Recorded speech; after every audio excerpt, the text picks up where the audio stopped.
Selamat pagi, Jess. Ini ada komen dari Pak Pujianto Art. Pak Pujianto Art, banyak yang menjadi korban doktrin katanya. Telur dapat menyebabkan bintitan. Ini sudah pasti hoax lah. Ya nggak ada. Telur bisa membuat bintitan itu hoax. Saya udah 6 tahun Pak makan telur Pak. Setiap hari.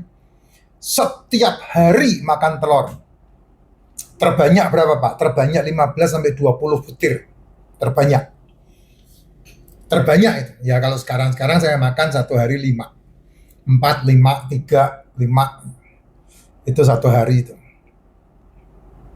Tidak ada ya Pak yang berhubungan dengan protein menjadikan bintitan, tidak ada.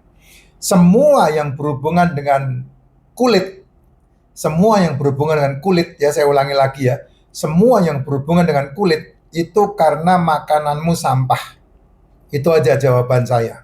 Ya, semua yang berhubungan dengan kulit, muka, jerawatan, kulit, kudisan. Nah, kalau kudisan masih ada tambahannya enggak mandi. Ya, enggak mandi, enggak bersih-bersih. Itu kudisan. Kudisan sama panuan itu ya. Kalau enggak mandi itu ya.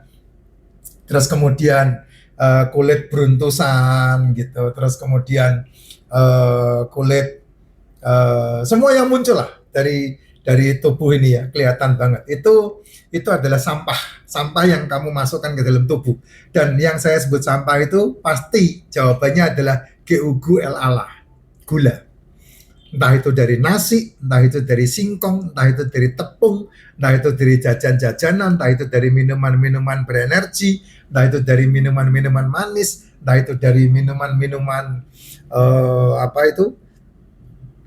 es campuran, entah itu dari gorengan-gorengan, entah itu dari permen-permenan, entah itu dari cemilan-cemilan, entah itu dari cepuluh-cepuluh gitu. Itu pasti dari situ gitu. Nah, mungkin itu muncul gegara kamu makan telur, bintitan, timbilan, ya, biduran, gitu. Terus kemudian apalah pokoknya yang berhubungan dengan penampilan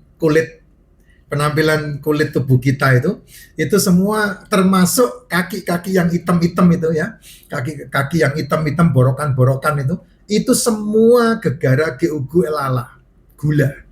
Kenapa ya? Karena dari 5 asupan yang harus kamu masukkan ke dalam tubuhmu, 5 ini kan dibagi 2 ini, ya, dibagi 2. Ini adalah mikronutrisi, ini adalah makronutrisi. Mikronutrisinya adalah mineral dan vitamin, itu bisa dari suplemen, itu bisa dari racikan makcin. Terus kemudian asam amino, asam lemak, dan karbohidrat. Ya dari 5 poin yang dibutuhkan sama sel tubuhmu, yang paling banyak kamu asupkan ini karbohidrat. Sementara asam lemak, asam amino, mineral, dan vitamin kamu abaikan. Yang 4 ini kamu abaikan. Ya, itu selalu bilang mahal gitu. Sedangkan yang kamu habiskan duitmu untuk ini, yang kamu bilang murah, itu adalah sampah semua. Ya, padahal ini lebih mahal ketimbang ini. Saya kasih tahu aja, ini lebih mahal ketimbang ini. Karena kamu makan ini yang kelihatannya bisa kamu bayar, termasuk jajanan, cemilan, cepuluh, ceplas ya, permen-permenan, kue-kuean, roti-rotian, ya tepung-tepungan, itu yang katanya ini murah gitu ya. Akhirnya menyita semua hasil kerjamu puluhan tahun. Kenapa ya? Karena kamu akan membayar akibatnya ranjang termahal di muka bumi yang namanya ranjang RSS. Itu dia. Nah, cara memperbaikinya cuma satu, ininya dikurangi, ininya ditambah. Asam aminonya ditambah, asam lemaknya ditambah, mineralnya ditambah, vitaminnya ditambah. Kan gitu jawabannya. Ya, asam amino sama asam lemak ditambah dari telur, ikan, daging, dan seafood.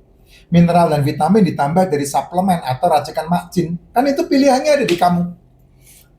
Dan yang paling gampang adalah, caranya adalah kamu skip sarapan pagi dan kamu skip makan malam. Itu cara yang terbaik. Atau dengan kata lain, satu hari kamu cukup makan 1 kali. Saya diprotes tuh. Semalam saya baru makan jam 11 malam. Dia lupa kalau saya 24 jam nggak makan. Mikir ya. Ini harus ditegakkan. Jadi jangan cuman menggunakan telinga untuk kamu membuat sebuah keputusan. Tapi gunakan juga akal sehat. Gitu. Sebelumnya saya makan jam 1 pagi. Kok gitu? Katanya Pak Effendi malam enggak perlu makan. Katanya Pak Effendi sarapan terbaik tidak sarapan. Katanya Pak Effendi malam enggak perlu sarapan, batas makan malam terakhir jam 7 malam. Coba mikir, saya 24 jam tidak makan. Kalau kamu bisa 24 jam tidak makan, kamu mau makan jam berapa aja itu enggak ada masalah. Ngerti enggak maksud saya? Ya, dan itu ada yang namanya tidak makan 24 jam, tapi minum. Ya, pasti minum saya. Ya, satu harian pasti minum. Minum saya non-stop. Yang namanya racikan Makcin itu non-stop. Kemana-mana pasti saya pergi bawa. Gitu. Sebelumnya saya makan jam 1 pagi, saya makan habis meeting habis acara kerjaan selesai jam 12 lebih itu, langsung cari sate, tapi satenya tutup, saya makan di Cok Mar. Itu yang di Cikapundung itu. Cok Mar kan buka sampai malam.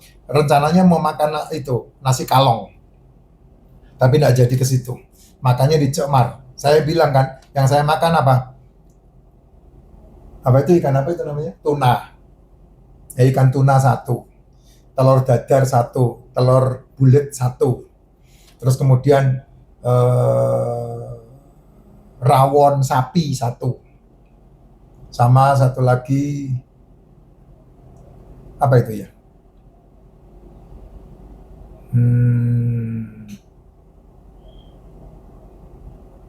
Telur asin. Istri saya makan sop daging 1, terus kemudian apalagi bro? Daging empal atau apa itu? Ya, itu yang dimakan bujuku itu. Ya, enggak apa-apa Pak. Ya enggak apa-apa, kan ada sering kali saya bilang, lambungmu itu hari ini kamu makan jam berapa? 4 jam kemudian baru kosong. Kalau saya jam 1 saya baru makan, ya jam setengah 1 lah kemarin tuh, setengah 1 saya baru makan, berarti tidur saya harus jam 3 atau setengah 4. Dan itu saya lakukan, karena nunggu lambung kosong dulu baru istirahat. Gitu. Kayak semalam baru makan lagi jam 11 malam. Itu kami tidur setengah 2, jam 3, setengah 3-an. Baru tidur istirahat. Nah, itu peraturan-peraturan yang tersirat dan tersurat yang kamu enggak pernah pelajari itu. Tapi kan saya suka ngomong itu. Saya suka ngomong untuk saya jelasin ke kamu. Ya, yang kamu perhatikan masalahnya patennya sih, enggak mau berhikmat sedikit. Apa yang harus, apa yang enggak gitu. Saya enggak pernah melarang kamu makan apapun ya. Bebas kamu makan. Makanya yang tanya-tanya, Pak kalau nasi diganti singkong, Pak kalau nasi diganti nasi merah, Pak kalau nasi diganti porang, Pak kalau nasi diganti kentang, saya enggak pernah jawab itu. Itu kamu sendiri yang ngatur lah, bukan saya itu. Karena yang makan kan mulutmu. Tapi aturannya saya udah jelaskan. Aturannya apa? Bangun tidur minum racikan Makcin, tidak sarapan. Terus kemudian jam 11 makan telur, jam 12 makan telur, jam 13 makan telur. Stop, jam 5 atau jam 6 kamu makan. Selesai itu kamu tidak makan malam sampai besoknya lagi. Kan aturannya seperti itu.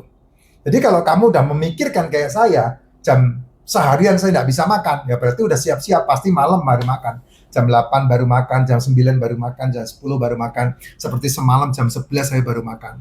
Ya, boleh Pak, begitu Pak. Ya enggak masalah. Tidak masalah. Kecuali kalau saya enggak ada tamu semalam, saya enggak makan. Karena ada tamu, makanya saya ajak makan jam 11 malam. Saya ajak makan. Kalau enggak, biasanya saya bleng, besok baru makan sama istri. Biasanya sampai 48 jam enggak makan. Gitu. Tapi minum kan terus, jadi saya enggak ada lemes-lemesnya. Minum, saya terus minum. Nah, kalau kamu ngerti rahasia ini ya, kamu membentuk kesehatanmu sendiri, gitu. Ya. Nah, banyak doktrin itu, dan itu sebenarnya bukan doktrin ya Pak, ketakutan yang diciptakan oleh nenek moyang kita. Makan telur bintitan, makan telur udunan, makan telur kentutnya bau, makan telur apa-apa, itu semuanya bohong semua itu. Nggak terbukti.